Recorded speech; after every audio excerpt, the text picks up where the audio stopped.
I begin by reading to you the accounting I wrote in 2016.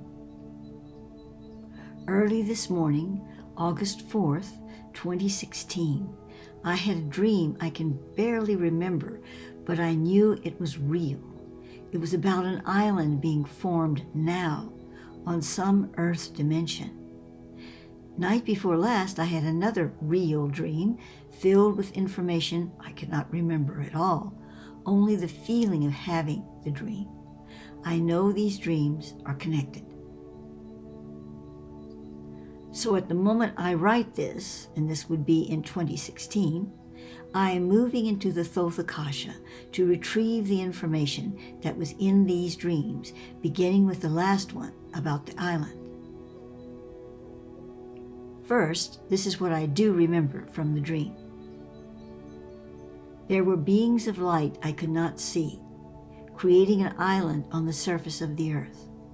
It seemed to be that they were applying the same technology used to create crop circles. First, they placed down an energetic mapping of all the nodes of the island. These nodes are like micro portals feeding information into the foundation of the island. They moved it like waves, each wave applying sort of a gel-like liquid atop the previous wave. Later, more was revealed.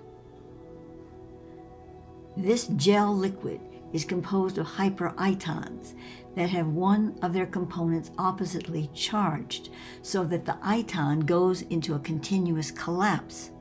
Since the iton operates in hypertime, the collapse is never completed. I'm skipping a lot of the science here. There are regular itons, and then there are hyper-itons.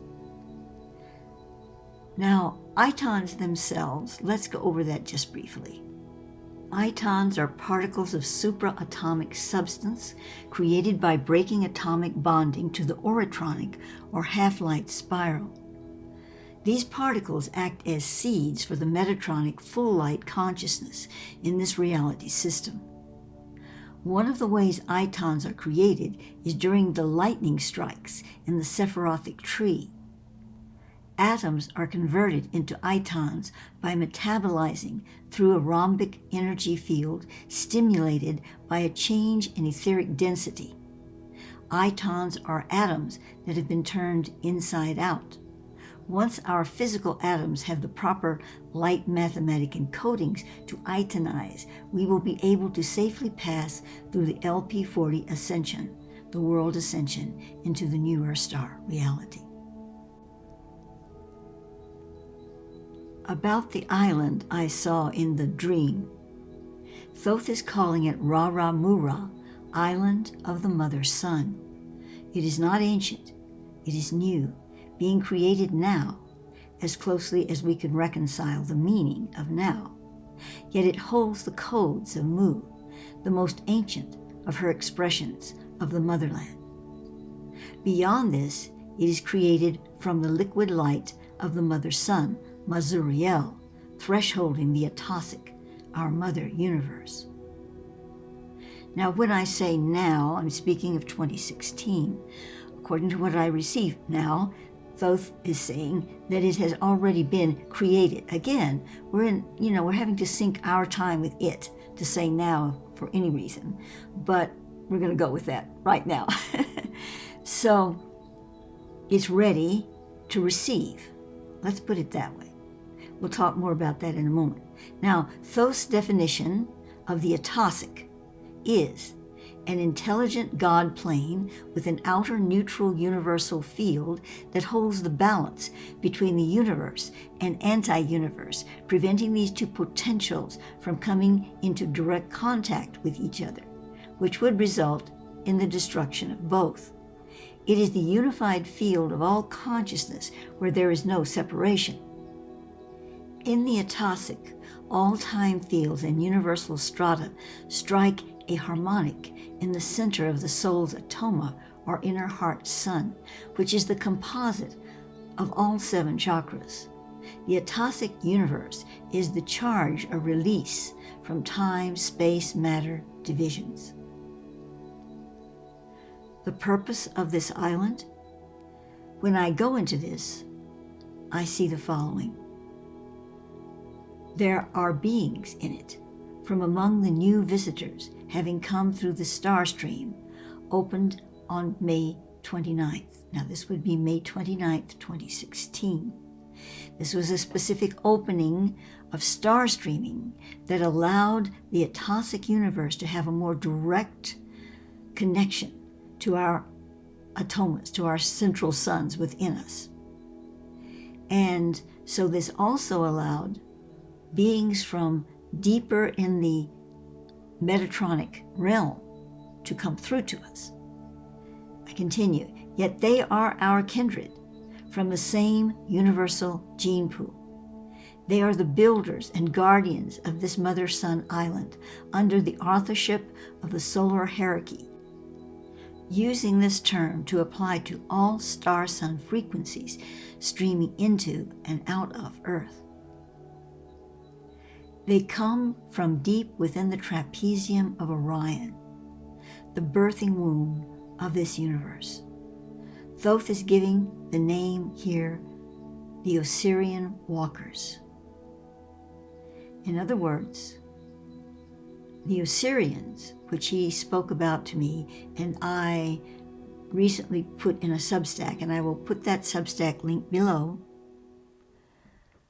are all beings that come from the Trapezium of Orion. And they are, I guess, the next best thing to angels, in the sense that they are a very high order of spiritual being.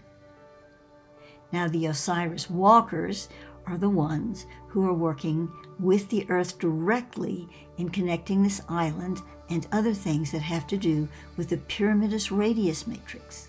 Because the island, while it is in a new Earth experience, it is coming to us here and now from the in-between platform that Thoth calls the Pyramidus Radius. I know all of these terms can be confusing, but just kind of follow it in spirit, if not in exact words. And so, this island is the first land of our new Earth star. It is the port, so to speak. It is also where we will find ourselves moving through dreamtime experience in order to restore connection to the vibratory light we shut away when we cut ourselves off from Earth's inscription of light. This land formation skims the surface of our conscious perception like a cloud or mist.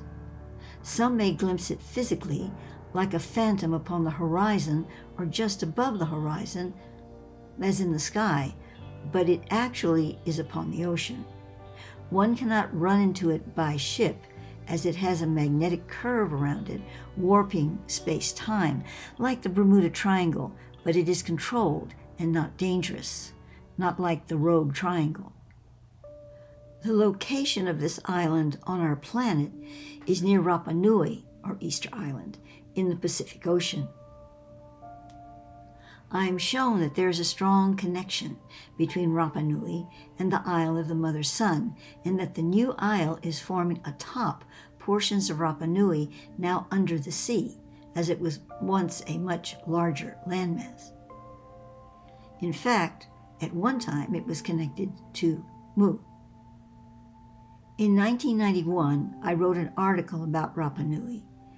When I reread it in its entirety, I now see why the Isle of the Mother Sun is indeed atop Rapa Nui. From my 1991 article about the statues of Rapa Nui, the Moai, I believe you would pronounce it, the stone figures of Rapa Nui were created for the purpose of Aurumbalos. This is the infusion of stone with the properties of presence. Presence in this sense is the essence of life, not life itself, but the essence being imparted into an inanimate object, either to animate it in a limited way or for other magical work. The stone giants of Rapa Nui were endowed by the lion-headed Zemir of Sirius with animation and the ability to radiate transformation, healing, projection, and protection.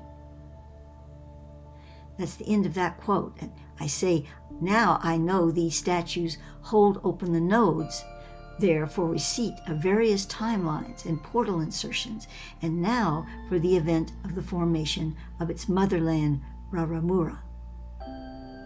And now once again from my 1991 article, one of the most interesting revelations in the book Mysteries of Easter Island by Francis Maziere, I hope I'm pronouncing the name right, it's Maziere, is the circular watch created by the monoliths as they scan the horizon. Maziere has in his book a circular diagram of how the statues are positioned to look out from the island with a combined 360-degree view. When he asked the natives if perhaps, like Stonehenge, the positioning of the statues formed some kind of star chart, they responded with an emphatic no. They told him that Ranuraku, Moai, giant statues, let me pronounce that again, Ranuraraku, Moai, giant statues, look at part of the world over which he has power and for which he is answerable. That is why this island was called the navel of the world. It was further explained to Maziere that the Moai looking toward the south are different from the rest. They are workers of the Arctic winds, sending their powers to a large red rock that demarks the lower end of the triangle of the Pacific Isles. Now that's the end of the quotation from my issue of the source. The south-viewing Moai are looking toward the Isle of the Sun. When will the island be completed? It will be in place by August 13th, 2016, when the Queen of the Sun unites with the King of the Sun. While this king and queen are crystalline waveforms and not soul entities, these waveforms will inhabit the Moai statues of Rapa Nui as the point of radiance filling the planet. And now in 2024, I say, this island of the Mother Sun is an anchor of the pyramidus radius in our dimension. It is a piece of the rock, so to speak. Well, Nim has just curled up into my lap, so if you hear purring, it's not the lion-headed Zumir from Sirius. So, what does this all really mean to us? Well, first of all, this Isle of the Sun is unique. We have the whole pyramidus radius, and I've made a video on that explaining as much as I'm able to at this time about that subject and what it does, its operation.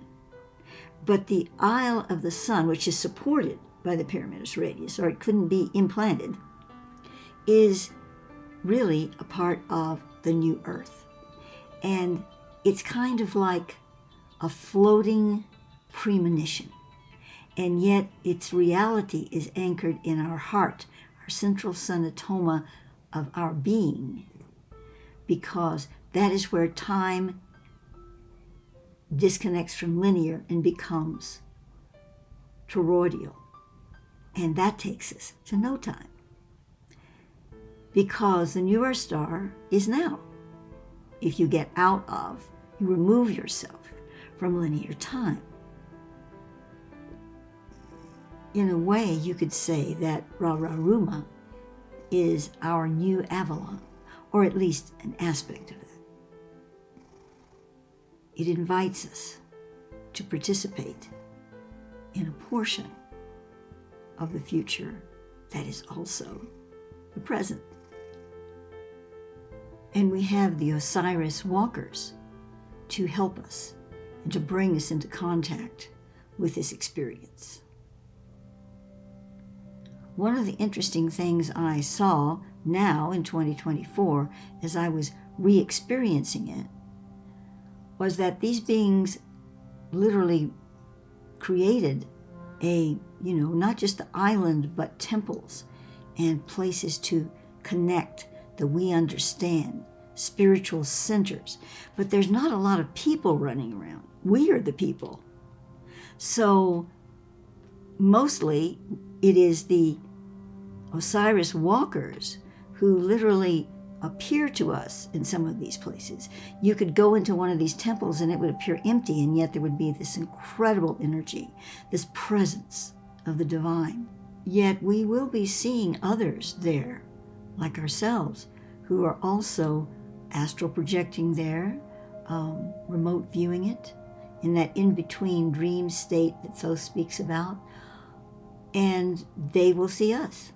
Sometimes they will, sometimes they won't, sometimes we will, sometimes we won't, depending upon the frequency that is held by the individual. And yet it's not a dream. It's very real. It's just on another level of consciousness. That's true really with all the pyramidus radius. There's a lot of dimension to the whole topic, but this particular island is special, and there may be more like it in the future. I don't know. That's my supposition. In conclusion, it was only a few days ago that someone wrote to me whom I do not know and let me know that they had found my old article on RARAMURA. And the reason they had found it is they had been Googling for it. RARAMURA.